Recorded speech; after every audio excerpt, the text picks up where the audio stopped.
Welcome everyone. हम पढ़ रहे थे सॉलिड स्टेट के बारे में और लास्ट लेक्चर में हमने डिस्कस किया था कि किस तरीके से हम एक्सरे से क्रिस्टल स्ट्रक्चर डिटर्मिनेशन कर सकते हैं, कैसे कैसे हम एज लेंथ निकाल सकते हैं, इंटरप्लेनर डिस्टेंस को फाइंड आउट कर सकते हैं और जो मिलर इंडिसेस हैं उनसे हम इंटरप्लेनर डिस्टेंस की जो रेशियो है वो कैसे फाइंड आउट कर सकते हैं। आज के लेक्चर में हम बात करेंगे सोडियम क्लोराइड के क्रिस्टल के बारे में, पोटाशियम क्लोराइड के क्रिस्टल के बारे में और सीजियम क्लोराइड यानी CaCl के स्ट्रक्चर के बारे में। तो आइए स्टार्ट करते हैं। देखो, जो सोडियम क्लोराइड है ये एक आयनिक कंपाउंड है, इसी तरीके से KCl यानी पोटाशियम क्लोराइड और सीजियम क्लोराइड। तीनों कैटायन की जो वैलेंसी है वो 1 है, यानी कि +1 इनके ऊपर चार्ज है और एनायन क्लोराइड आयन है -1 चार्ज है। अगर मैं सोडियम क्लोराइड के केस की बात करूं सीधे सीधे, तो सोडियम क्लोराइड में जब एक्से डाइफ्रैक्शन किया जाता है तो उसके लिए जो थीटा की वैल्यू आती है, 3 डिफरेंट एंगल जो मिलते हैं 3 डिफरेंट प्लेन के लिए, उन एंगल की वैल्यू है 5.9 डिग्री, 8.4 डिग्री और 5.2 डिग्री।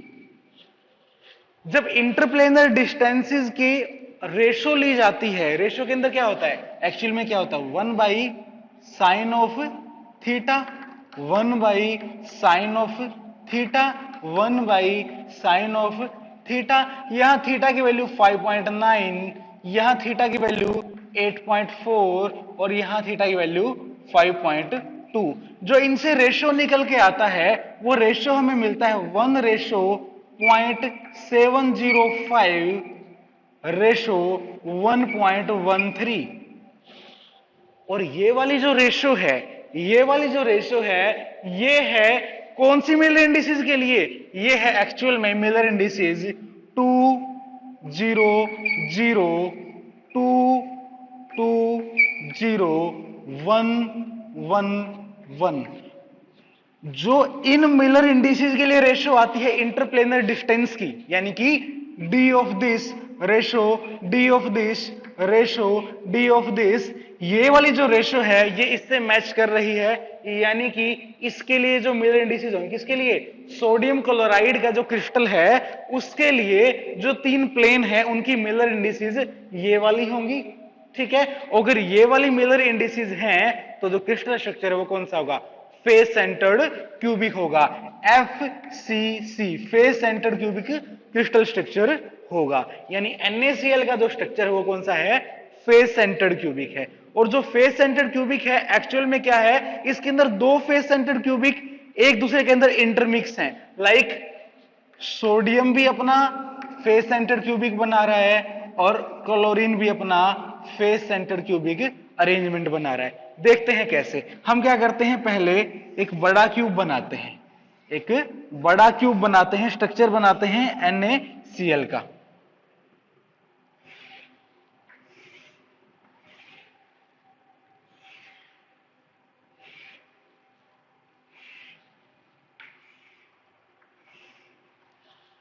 अब इस क्यूब के जो भी कॉर्नर्स हैं,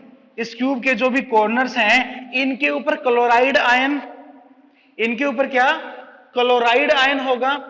और जो इसका फेस का सेंटर है उसके ऊपर क्लोराइड आयन, तभी तो FCC बनेगा। अगर क्लोरीन के FCC की बात करें तो FCC कैसे बनेगा, सारे के सारे कॉर्नर के ऊपर, सपोज करो ये कॉर्नर, ये कॉर्नर, ये कॉर्नर और ये कॉर्नर, 4 कॉर्नर ऊपर, ऐसे ही 4 कॉर्नर नीचे, ये कॉर्नर, ये पीछे वाला कॉर्नर, ये वाला कॉर्नर और ये कॉर्नर। हमने 8 कॉर्नर के ऊपर क्लोरीन यानी क्लोराइड आयन लगा दिया। अब हर एक फेस के सेंटर पे होगा, तो पहले हम फेस का सेंटर निकाल लेते हैं। उसके लिए मैं डॉटेड लाइन ड्रा करूंगा हर एक एज के बिल्कुल बीचों बीच, इन ये ऊपर ये जो एज हैं इनके बीचों बीच मिलाती हुई ये वाली लाइन, और ये नीचे वाली एज से मिलाते हुए ये वाली लाइन, इस साइड की एज से मिलाते हुए ये वाली लाइन, और यहां इससे मिलाते हुए ये वाली लाइन। मैंने क्या किया है, इस एज का बिल्कुल सेंटर ले लिया, इस एज का सेंटर ले लिया, यहां पे इस एज का सेंटर ले लिया, इस एज का, ये जो है इन सभी एजेस का मैंने सेंटर ले लिया। ठीक है, अब इसी तरीके से सामने वाले से देखते हैं, सामने वाले से इस पूरी एज का सेंटर ले लिया। ठीक है, और ये किससे है, यहां से, तो इस एज का सेंटर ले लिया, इसके पीछे वहां उस साइड का एज का सेंटर ले लिया, वहां से पीछे वाला जो फेस है वहां तक इसका सेंटर ले लिया। ठीक है, और यहां से मेरी साइड में इस तरफ का ये लाइन मैंने खींच दी। अब इससे क्या हो गया, इससे जो ये वाला जो है, मान ली मतलब क्या था, पहले पहले तो हमने ऊपर से ऐसे लिया, इस तरीके से सभी एजेस का सेंटर ले लिया। अब हमने क्या किया है, इस तरीके से सभी एजेस का सेंटर ले लिया है। अब बाकी बची हुई जो फेस होंगे उनका सेंटर लेते हैं। ये देखो, हमने क्या किया था, इस तरीके से लिया था और इस तरीके से, अब हम इस तरीके से सेंटर लेंगे सारी की सारी एजेस का। तो ये अगर आपके सामने वाला फेस है, सामने के बीच से बैक का बीच और बैक से नीचे तक, ठीक है, नीचे से आगे तक और आगे से यहां ऊपर से लेके नीचे तक, ये हमने इनका क्या कर लिया, यहां पे लाइन ड्रॉ कर ली है। ये वर्चुअल लाइन है, लाइन कोई होती नहीं है क्रिस्टल के अंदर, ये वाली लाइन है, ये वाली लाइन है, ऐसा कुछ नहीं होता उसमें, जस्ट पार्टिकल होते हैं। उस अरेंजमेंट को समझने के लिए हम ये लाइन लगाते हैं, वरना ये कोई लाइन नहीं है, ये कोई लाइन नहीं है, पार्टिकल यहां है और यहां है, बस ये बात है। अब जितने भी फेस हैं उनके सेंटर के ऊपर क्या होगा, क्लोराइड आयन होगा। तो ये ऊपर वाले फेस के ऊपर ये क्लोराइड आयन, ठीक है, इस साइड के फेस के ऊपर, इस साइड के फेस के ऊपर कौन सा, ये क्लोराइड आयन, इस साइड के फेस के ऊपर कौन सा होगा, ये वाला क्लोराइड आयन, और सामने वाले फेस के बिल्कुल बीचों बीच क्या होगा, देखो ये लाइन, ये जो है ये वाला, ये यहां से मिली हुई है, तो यहां पे करीबन करीबन यहां पे क्या होगा, आपका फेस का सेंटर होगा। इस सामने वाले फेस का सेंटर कहां होगा, यहां आगे होगा ना। तो ये वाला फेस के ऊपर हमने क्या किया, अभी इस फेस पे, इस फेस पे, इस पे, आगे पे। अब नीचे वाले फेस के ऊपर, नीचे वाले फेस के ऊपर है यहां पे, इसके बिल्कुल बीचों बीच, ठीक है।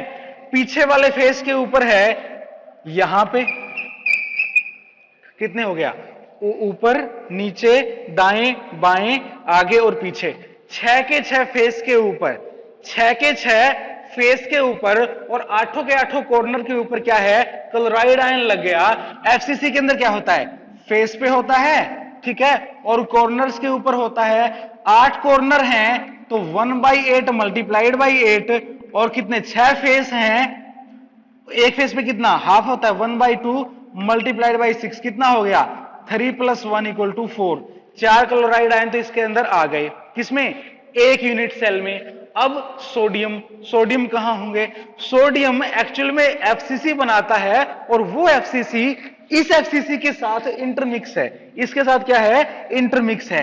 अगर हमने क्लोराइड आयन को इस तरीके से दिखा दिया है तो सोडियम को हम इस तरीके से दिखा देंगे, ठीक है। अब ये कहां पे होगा, ये जो एज के सेंटर है ना, जो एज के सेंटर है यहां पे, ये सोडियम, ये सोडियम, ये सोडियम और ये सोडियम, 4 जगह सोडियम यहां पे आ गया।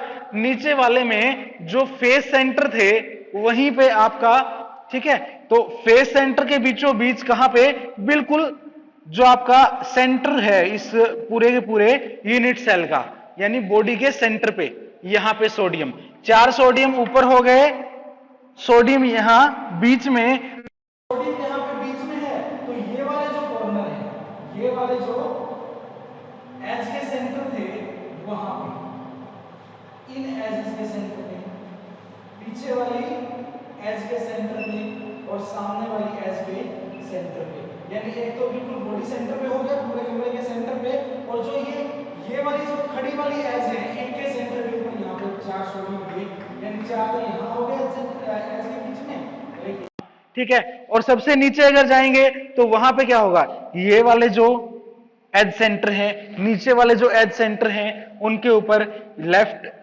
राइट बैक और फ्रंट, लेफ्ट राइट बैक और फ्रंट, ये एक्चुअली में क्या हो गया, जिस तरीके से इस प्लेन के अंदर ये फेस के सेंटर और इन कॉर्नर्स के ऊपर सोडियम क्लोराइड आयन है, फेस के सेंटर पे और इन 8 कॉर्नर पे क्लोराइड आयन है, इससे जस्ट नीचे बॉडी सेंटर की जगह पे अगर देखेंगे तो बॉडी सेंटर वाले को अगर हम फेस माने, बॉडी सेंटर को एक बार फेस मानते हैं, वर्चुअली मानते हैं, तो बॉडी सेंटर पे क्या है, सोडियम है, और उसमें चारों कोनों पे क्या होगा, सोडियम होगा। तो जिस तरीके से यहां क्लोराइड आयन अरेंजमेंट दिखा रहा था, यहां पे सोडियम वैसा अरेंजमेंट दिखा रहा है, और जैसे सोडियम यहां दिखा रहा था इनके इनके बिल्कुल बीचों बीच, तो यहां पे इस तरीके से क्लोराइड आयन दिखा रहा है।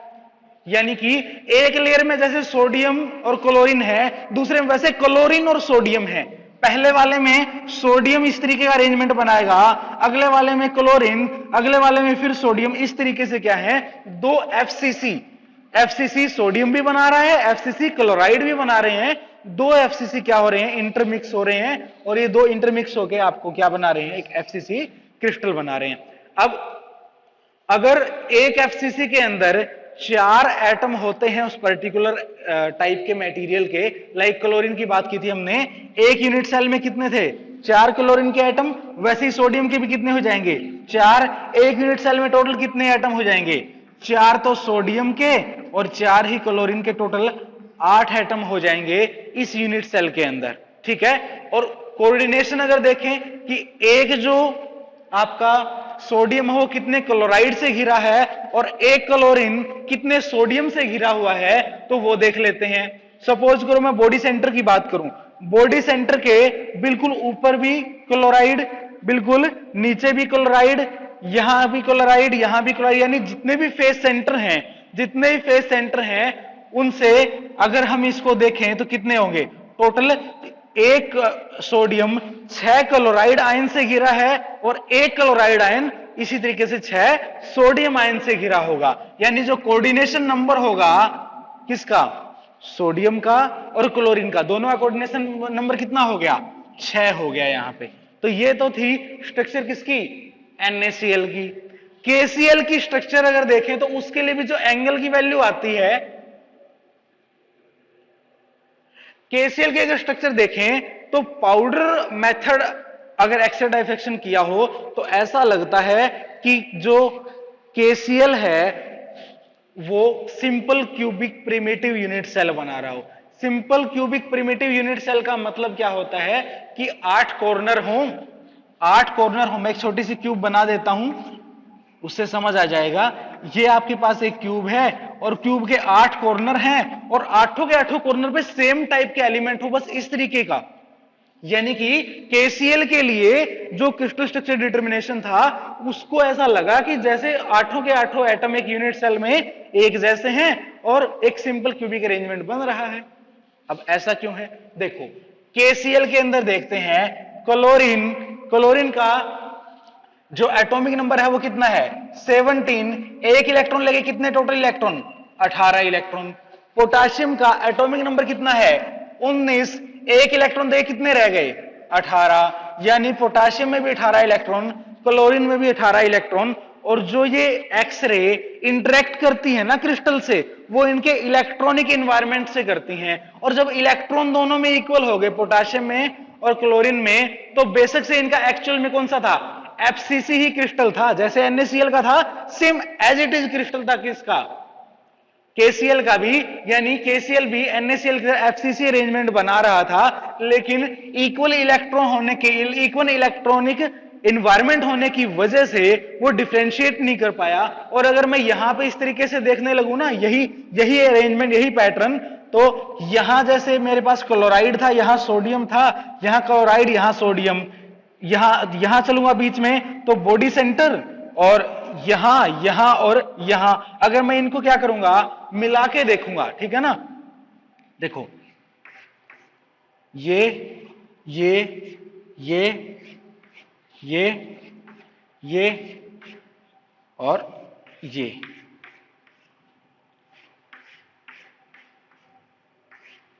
अगर मैं इनको मिलाता हूं तो क्या बन गई, ये देखो इस बड़ी क्यूब के 8 हिस्से कर दिए जाएं और सिर्फ एक हिस्से को देखा जाए, तो यहां पे क्या है, यहां क्लोराइड, यहां क्लोराइड, यहां सोडियम, यहां सोडियम। अब मैं KCl की बात कर रहा हूं तो सोडियम को पोटाशियम से रिप्लेस कर देता हूं। सोडियम की जगह क्या है, ये पोटाशियम है, ये 2 पोटाशियम यहां पे, 2 पोटाशियम वहां, और ये क्लोराइड, यानी उस पूरी क्यूब के क्या किया मैंने, आधा हिस्सा किया पहले, फिर इस तरीके से आधा हिस्सा करने के बाद ऐसे आधा हिस्सा किया, कितने 4 हिस्से हो गए, फिर मैंने ऐसे ऐसे काट दिया, टोटल 8 हिस्से हो गए। उन 8 में से मैंने कोई एक हिस्सा उठाया, सिर्फ एक हिस्से में वहां पे क्लोराइड भी थे और पोटाशियम भी थे, लेकिन इलेक्ट्रॉनिक इन्वायरमेंट सेम होने की वजह से डिफरेंशिएट नहीं कर सका, और उसको लगा कि ये तो ये वाला जो है ना, ये सिंपल क्यूबिक जैसा अरेंजमेंट है, सारे एक जैसे एटम्स वाला, लेकिन इसका अरेंजमेंट एक्चुअल कौन सा है, FCC ही है। जैसे NaCl का है वही स्ट्रक्चर KCl का भी है। ठीक है, ये हो गया NaCl और KCl। अब बात करते हैं सीजियम क्लोराइड की। अगर देखो KCl का अरेंजमेंट अगर NaCl जैसा है तो कोऑर्डिनेशन नंबर वही 6 रहेगा, कोऑर्डिनेशन नंबर 6 रहेगा, और यूनिट सेल के अंदर कितने आएंगे, 4 potassium, 4 chloride ion, total 8 ion आएंगे। ठीक है, CaCl, सीजियम क्लोराइड।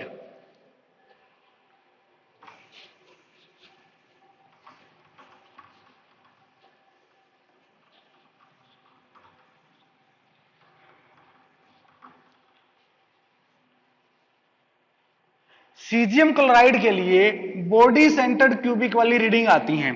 ठीक है, जब उसका एक्स-रे डायफ्रैक्शन किया जाता है तो मिलता है कि वो बॉडी सेंटर्ड क्यूबिक है, और बॉडी सेंटर्ड क्यूबिक है तो मैं एक सिंपल क्यूब बना लेता हूं, सिंपल क्यूब बना लेता हूं। ठीक है, और जो ये सिंपल क्यूब है इसके 8 कॉर्नर पे मैं लगा देता हूं क्लोराइड आयन। 8 कॉर्नर पे क्या लगा दिया मैंने, क्लोराइड आयन लगा दिया।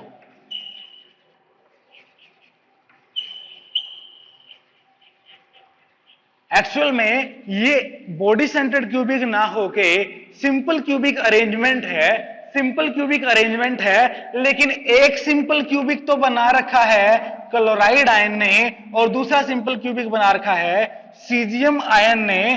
तो जो सीजियम आयन वाला क्यूब और क्लोराइड आयन वाला क्यूब है वो इंटरमिक्स हो रहे हैं, और सीजियम वाला जो क्यूब है वो जो क्लोराइड का क्यूब है इसके बॉडी सेंटर पे, फिर अगले के बॉडी सेंटर पे, यहां बॉडी सेंटर पे, इस तरीके से, यानी एक क्यूब के अंदर दूसरा क्यूब, एक क्यूब के अंदर दूसरा क्यूब, और पूरे इस क्यूब के बीच में बीचों बीच क्या है, एक पार्टिकल मेटल का हो गया, एक इससे अगले वाली यूनिट सेल के अंदर, एक इससे नीचे वाली यूनिट सेल, एक इससे नीचे वाली यहां वाली की यूनिट सेल, एक इससे आगे वाली यूनिट सेल, एक इसके आगे वाली यूनिट सेल, एक नीचे वाले की आगे यूनिट सेल, एक यहां वाले के जो नीचे है उसके आगे यूनिट सेल। जैसे हमने अभी NaCl में देखा था कि एक बड़ी क्यूब के अंदर 8 छोटी क्यूब थी, एक बड़ी क्यूब के अंदर 8 छोटी क्यूब थी, वैसे ही इस तरीके से 8 छोटी छोटी जो क्यूब होंगी उनके सेंटर के अंदर क्या होगा, सीजियम होगा, और वो वहां से क्या बनाएगा आपका एक क्यूबिक। यानी कि वैसे ही क्यूबिक तो क्लोराइड का है, वैसे ही क्यूबिक क्या है, सीजियम का है। लेकिन स्यूडो BCC कैसे बनाया कि आप अगर छोटे इसको देखोगे तो 8 कॉर्नर पे क्लोराइड आयन और सेंटर में सीजियम। अब ये सीजियम कितने क्लोराइड से घिरा है, 1 2 3 4 5 6 7 8, यानी सीजियम का जो कोऑर्डिनेशन नंबर है वो कितना है, 8 है। और वैसे ही जो क्लोराइड आयन होगा वो भी जो साइड वाली छोटी छोटी क्यूब्स हैं उनके अंदर कितना होगा, 8 सीजियम से घिरा होगा, यानी इसका भी कोऑर्डिनेशन नंबर कितना रहेगा, 8 रहेगा। और जो अरेंजमेंट है वो सिंपल क्यूब के बजाय क्या होगी, सूडो बॉडी सेंटर्ड। झूठा ही बॉडी सेंटर है, एक्चुअल में सिंपल क्यूबिक था, सिंपल क्यूबिक में दूसरा सिंपल क्यूबिक आ घुसा तो वो बॉडी सेंटर जैसा दिखने लग गया, तो सूडो बॉडी सेंटर्ड अरेंजमेंट। तो ये थी structure of NaCl, KCl and CaCl। अब हम बात करेंगे डिफेक्ट्स इन क्रिस्टल की। जो क्रिस्टल होते हैं उनके अंदर कैसे कैसे डिफेक्ट आ सकते हैं। देखो हम क्रिस्टल किसे कहते हैं, जिसके अंदर रेगुलर पैटर्न हो। रेगुलर पैटर्न मतलब एक यूनिट सेल है, मल्टीपल टाइम रिपीट हो रही है, और वो यूनिट सेल एक यूनिफॉर्म कंपोजिशन वाला, यूनिफॉर्म हर जगह से उसकी क्या होगी, ज्योमेट्री होगी, ऐसा यूनिफॉर्म कंपोजिशन वाला क्या होगा, क्रिस्टल डेवलप करेगा।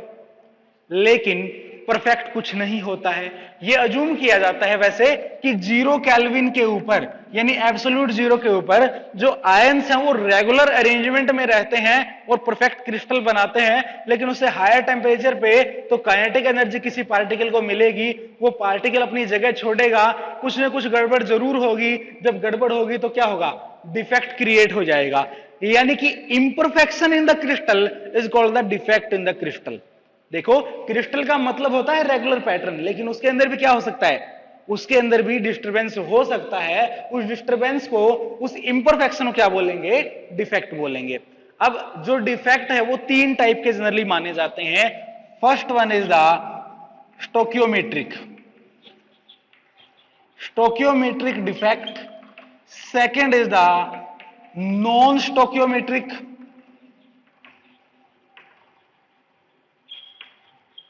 and third one is the impurity defect.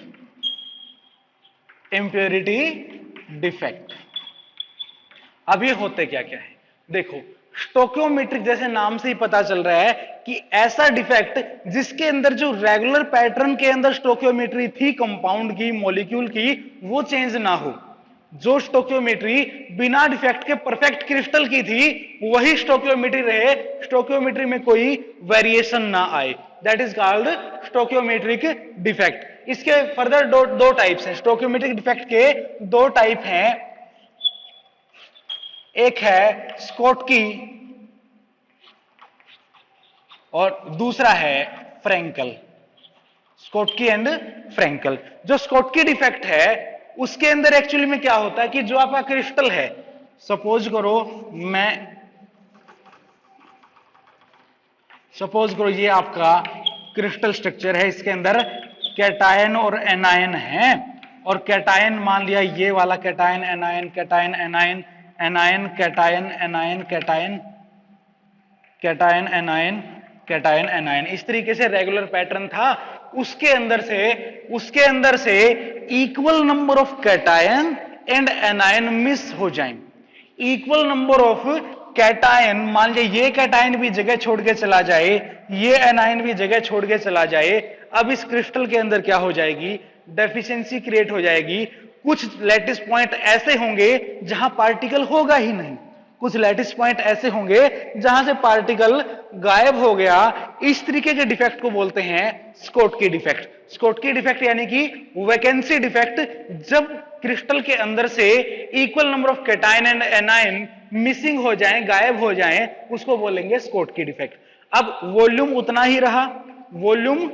ही रहा, लेकिन कुछ पार्टिकल निकल गए, मतलब वेट यानी मास निकल गया। जब मास कम हो जाए, वॉल्यूम उतना ही रहे, तो जो डेंसिटी है वो भी डिक्रीज करेगी। डेंसिटी क्या करेगी, डिक्रीज करेगी। किसके अंदर ऐसा हो सकता है, ऐसे क्रिस्टल जिनके अंदर जो साइज है कैटायन एनायन का लगभग बराबर हो, कैटायन और एनायन का साइज लगभग बराबर हो, cation approximately equal in size that of anion, and उनका जो कोऑर्डिनेशन नंबर है वो बहुत ज्यादा हो, यानी एक के पास दूसरे टाइप के बहुत सारे पार्टिकल प्रेजेंट हो, दूसरे के पास पहले वाले टाइप के बहुत सारे पार्टिकल प्रेजेंट हो, तो उनके अंदर कौन सा होता है, स्कोटकी डिफेक्ट होता है। उनके अंदर कौन सा होगा, स्कोटकी डिफेक्ट। सेकेंड है फ्रैंकल डिफेक्ट। फ्रैंकल डिफेक्ट समझने के लिए मैं वापस से उसी क्रिस्टल को बना रहा हूं, ठीक है। यह आपका रेगुलर क्रिस्टल था, उस रेगुलर क्रिस्टल के अंदर से क्या हुआ, कोई एक कैटायन अपनी जगह छोड़ के यहां पड़ोस में रहने चला गया, अपनी जगह छोड़ के यहां पड़ोस में रहने चला गया। अब यहां पे क्या होगी, वैकेंसी क्रिएट हो गई। इस वैकेंसी को कहते हैं होल यानी कि खाली जगह, यानी कि यहां पे क्या होगी, वैकेंसी हो गई। लेकिन पार्टिकल इस क्रिस्टल को छोड़ के नहीं जा रहा है, पार्टिकल इस क्रिस्टल के अंदर ही है, यानी जितना वॉल्यूम पहले था वॉल्यूम उतना ही है, और जितना मास पहले पार्टिकल यहां रहने पे था, जब यहां पे है तो मास तो थोड़ी कम हुआ है, पार्टिकल तो उसी क्रिस्टल के अंदर है, तो मास भी कम नहीं हुआ, पार्टिकल ने अपनी जगह भी चेंज कर ली, तो डेंसिटी के ऊपर कोई चेंज नहीं आएगा। और इस डिफेक्ट को फ्रैंकल के साथ साथ डिसलोकेशन डिफेक्ट या इंटरस्टिशियल डिफेक्ट भी कहते हैं। डिसलोकेशन का मतलब क्या है? Location change. इंटरस्टिशियल का मतलब क्या है? देखो यहां तो था इसका लैटिस पॉइंट जहां पे पार्टिकल को रहना था, जहां पार्टिकल को रहना था। अब पार्टिकल के रहने की जगह क्या है? लैटिस पॉइंट है। अपना लैटिस पॉइंट छोड़ के बीच में बची खुची जगह के अंदर चला गया। बची खुची जगह यानी कि इंटरस्टिशियल साइट। इंटरस्टिशियल साइट, तो इंटरस्टिशियल साइट पे चला गया है तो इंटरस्टिशियल डिफेक्ट। ठीक है ना? लैटिस पॉइंट पे नहीं है अब ये, अपना लैटिस पॉइंट छोड़ के कहीं बची खुची जगह पे आयंस के बीच में शरण ले ली इसने, तो this is called interstitial defect, Frenkel defect या फिर डिसलोकेशन डिफेक्ट। ये तो थे स्टोकियोमेट्रिक डिफेक्ट। इसके अंदर भी जितने कैटायन थे, जितने एनायन थे उतने ही रह गए, तो स्टोकियोमेट्री में कोई चेंज नहीं। स्कोटकी में क्या था? जितने कैटायन गायब हुए उतने एनायन गायब हो गए, कोई दिक्कत नहीं, स्टोकियोमेट्री फिक्स रहेगी। लेकिन नॉन स्टोकियोमेट्रिक डिफेक्ट के अंदर क्या होता है? जब जो स्टोकियोमेट्री है वो चेंज हो जाए। सपोज करो आपका जो क्रिस्टल स्ट्रक्चर है वो कुछ इस तरीके से है, this this this this this and this. ठीक है, अब नॉन स्टोकियोमेट्रिक डिफेक्ट देख रहे हैं। नॉन स्टोकियोमेट्रिक डिफेक्ट दो टाइप के होते हैं। एक होता है मेटल एक्सेस और दूसरा होता है metal deficiency. Metal access and metal deficiency. Metal excess defect के अंदर क्या होता है? सपोज करो आपका NaCl का ही क्रिस्टल है, मैं NaCl क्रिस्टल की बात कर रहा हूं। Cation anion cation anion anion cation anion cation cation anion cation anion, इस तरीके से मान लिया आपका NaCl क्रिस्टल था, परफेक्ट क्रिस्टल था। इस परफेक्ट क्रिस्टल के अंदर क्या हुआ? आपने बाहर से सोडियम वेपर के अंदर रख दिया इसे, यानी इसको एनवायरनमेंट मिल गया किसका? सोडियम मेटल का। सोडियम मेटल का एनवायरनमेंट जब इसे मिला तो सोडियम एटम यहां इसके ऊपर आके स्टक होगा। कोई सोडियम एटम अगर इसके पास यहां पे मान लिया आ रहा है, यहां पे कोई सोडियम एटम आ रहा है, तो उसके लिए क्या करता है? इस क्रिस्टल के अंदर से कोई क्लोराइड आयन निकलता है। क्लोराइड आयन निकलता है, अपना इलेक्ट्रॉन छोड़ के यहां पे इलेक्ट्रॉन छोड़ दिया और यहां से क्लोराइड आयन चला गया इसके पास और यहां पे इसके पास चला गया, तो क्रिस्टल का जो दायरा है वो थोड़ा बढ़ गया। क्रिस्टल का दायरा थोड़ा सा बढ़ गया, बाहर क्लोराइड आयन चला गया। अब जो क्लोराइड आयन गया है, इलेक्ट्रॉन तो यहीं छोड़ गया, इलेक्ट्रॉन तो वो यहीं छोड़ गया और बाहर गया था न्यूट्रल, लेकिन आने वाले सोडियम एटम को, आने वाले सोडियम न्यूट्रल को इसने आयनाइज किया है। Sodium as a cation, chloride as a anion. Sodium as a cation, chloride as a anion, अंदर रह गया इलेक्ट्रॉन। अब अकेला इलेक्ट्रॉन जो रह गया वो, उसको बोलते हैं एफ सेंटर। क्या बोलेंगे इसको? F centre. एफ सेंटर क्यों बोलते हैं? एक्चुअल में जो अकेला इलेक्ट्रॉन है ये एक्साइट और डीएक्साइट होता है तो कलर देता है क्रिस्टल को। जो क्रिस्टल पहले बिल्कुल व्हाइट था यानी कि बिना कलर वाला था, अब इस क्रिस्टल का जो कलर है वो येलो हो जाएगा। ये येलो कलर किस वजह से है? इस फ्री इलेक्ट्रॉन की वजह से। और ये जो फ्री इलेक्ट्रॉन है, ये जो फ्री इलेक्ट्रॉन है, इसको बोलते हैं एफ सेंटर या फिर फार्बेनजेंटर सेंटर। फार्बेनजेंटर सेंटर, फार्बेन का मतलब क्या होता है? कलर होता है, तो इसको शॉर्ट में एफ सेंटर बोलते हैं। अब इसके अंदर क्या हुआ है? जितने कैटायन पहले थे वो तो थे ही, एक और कैटायन आ गया, लेकिन जितने एनायन पहले थे उतने ही एनायन रहे हैं। जितने एनायन पहले थे एनायन उतने ही रहे हैं, और एक एनायन की जगह एक इलेक्ट्रॉन ने ले ली। यानी ये इलेक्ट्रॉन क्या कर रहा है? आने वाले सोडियम के लिए, आने वाले सोडियम के लिए जो कि एज ए पॉजिटिव यहां पे अटैच होगा, एज ए पॉजिटिव यहां पे अटैच होगा, एक क्रिस्टल के साथ जुड़ेगा, उसकी इलेक्ट्रिकल न्यूट्रलिटी मेंटेन करने के लिए। यानी पहले मान लिया क्रिस्टल में 50 कैटायन थे और 50 एनायन थे, ठीक है। अब क्या हो गया? कैटायन बढ़ गए, 50 + 1 कितना हो गया? 51 कैटायन। एनायन कितने रहे? अंदर वाला एनायन सिर्फ बाहर ही गया है, अंदर वाला एनायन सिर्फ बाहर ही गया है, तो एनायन तो 50 रह गए, प्लस में 1 इलेक्ट्रॉन, तो जो चार्ज न्यूट्रलिटी है वो मेंटेन रहेगी, चार्ज न्यूट्रलिटी मेंटेन रहेगी, बट इसके अंदर क्या हो गया, एफ सेंटर बन गया, फार्बिन सेंटर सेंटर बन गया, और मेटल एक्स्ट्रा आई है तो metal excess defect, metal excess defect. Second है metal deficiency defect. Metal deficiency defect उन मॉलिक्यूल के अंदर होता है जिनके अंदर परफेक्ट स्टोकियोमेट्री अटेन नहीं की जा सकती। लाइक अगर मैं FeO की बात करूं, ferrous oxide, Fe+2 oxidation state में, ऑक्सीजन -2 ऑक्सीडेशन स्टेट में, तो ये जो मॉलिक्यूल है एक्चुअल में इसकी स्टोकियोमेट्री मिलती है Fe0.95O, यानी कि एक ऑक्सीजन के लिए 0.95 आयरन प्रेजेंट रहता है, यानी स्टोकियोमेट्री जो है इनकी एक्चुअल में FeO होनी चाहिए थी, वो Fe0.95O होता है। मेटल यहां पे एनायन से कम रह गया जितना होना चाहिए था, that is called metal deficiency defect, that is called metal deficiency defect. Next है आपका इंप्योरिटी डिफेक्ट। जो इंप्योरिटी डिफेक्ट है वो तब अराइज होता है जब आपके प्योर क्रिस्टलाइन सब्सटेंस के अंदर कोई दूसरी इंप्योरिटी आप ऐड कर दो। सपोज आपके पास NaCl था, आपने उसको क्या किया, हीट किया, वो मेल्ट हो गया, मेल्ट होने के बाद इसके अंदर आपने क्या किया है, स्ट्रोंशियम क्लोराइड मिला दिया, SrCl2। अब जो स्ट्रोंशियम है वो +2 ऑक्सीडेशन स्टेट में है, और 2 क्लोराइड यहां से NaCl जब वापस से क्रिस्टलाइज होगा तो कुछ एक जगह के ऊपर स्ट्रोंशियम आ जाएगा। सपोज करो एक क्रिस्टल जैसे हम यहां बना रहे हैं, देखो